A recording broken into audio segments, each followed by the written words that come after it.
નમસ્તે મિત્રો, આજે આપણે બનાવીશું ઉપવાસમાં ખાઈ શકાય તેવું એકદમ હેલ્ધી, ક્વિક અને મોઢામાં મૂકતા જ ઓગળી જાય ટેસ્ટી મેંગો મખાના હલવો, જે તમને આખા યુટ્યુબ પર ક્યાંય જોવા નહીં મળે. આ મારી પોતાની ઓરિજિનલ ઇનોવેટિવ રેસીપી છે. હું છું સ્નેહા અને સ્વાગત છે તમારું મારી ચેનલ RR ફૂડીઝમાં. રેસીપી ગમે તો વિડીયોને લાઇક અને ચેનલને સબસ્ક્રાઇબ કરવાનું ભૂલતા નહીં. તો ચાલો એકદમ હેલ્ધી, યુનિક, ક્વિક અને માઉથ મેલ્ટિંગ હલવો બનાવવાનું શરૂ કરીએ. તો એક પેનમાં 3 ચમચી જેટલું ઘી ગરમ કરી તેમાં 1 નાની વાટકી જેટલો બદામનો પાવડર, 1 નાની વાટકી કાજુનો પાવડર, 1 મોટી વાટકી મખાનાનો પાવડર ઉમેરી બધું બરાબર મિક્સ કરી લઈએ.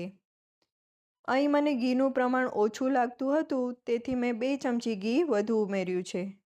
પણ આ હલવામાં કોઈ પણ પ્રકારનો લોટ ઉમેરવાના નથી, એટલે આપણે જેટલું જ ઘી ઉમેર્યું હશે તેટલું ઘી છેલ્લે હલવો બની ગયા પછી છૂટું પડશે. હવે 5 થી 7 મિનિટ સુધી આ મિશ્રણને શેક્યા પછી સરસ સુગંધ આવવા લાગી છે અને મિશ્રણનો કલર થોડોક એવો ચેન્જ પણ થઈ ગયો છે. હવે આપણે તેમાં 1 નાની વાટકી જેટલું ખમણેલું પનીર ઉમેરી બરાબર મિક્સ કરી લઈશું.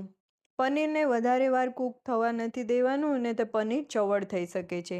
પનીરની જગ્યાએ તમે માવાનો પણ ઉપયોગ કરી શકો છો. સાથે જ અડધી વાટકી જેટલી કેરીની પ્યોરી ઉમેરશું, 1.5 ચમચી જેટલી ખાંડ અને 1 ચમચી પલાળેલું કેસર ઉમેરી બધું બરાબર મિક્સ કરી લઈશું. 2 થી 3 મિનિટ સુધી આ મિશ્રણને સાતળશું, એટલે તેમાંથી ઘી રિલીઝ થવા લાગશે. પછી તેમાં ઝીણા કટ કરેલા કેરીના ટુકડા ઉમેરી તેને પણ બરાબર મિક્સ કરી લઈશું અને છેલ્લે ઇલાયચી પાવડર ઉમેરી બધું બરાબર મિક્સ કરી ફ્લેમને ઓફ કરી લઈશું. આ હલવામાં ખાંડનું પ્રમાણ ઘરમાં ખવાતા ગળપણ અને કેરીની ખટાશ પ્રમાણે વધુ ઓછું કરી શકો છો, પણ આ માપથી મીડિયમ સ્વીટ હલવો તૈયાર થાય છે. બસ તૈયાર છે યુટ્યુબ પર પહેલીવાર આપણો સ્પેશિયલ ફરાળી મેંગો મખાના હલવો.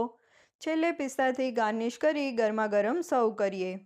11 કે અધિક માસના ઉપવાસમાં આ રેસીપી ઘરે જરૂરથી ટ્રાય કરજો. રેસીપી કેવી લાગી મને કમેન્ટમાં ચોક્કસ જણાવજો. વિડીયોને લાઇક કરજો અને ચેનલને સબસ્ક્રાઇબ કરવાનું ભૂલતા નહીં.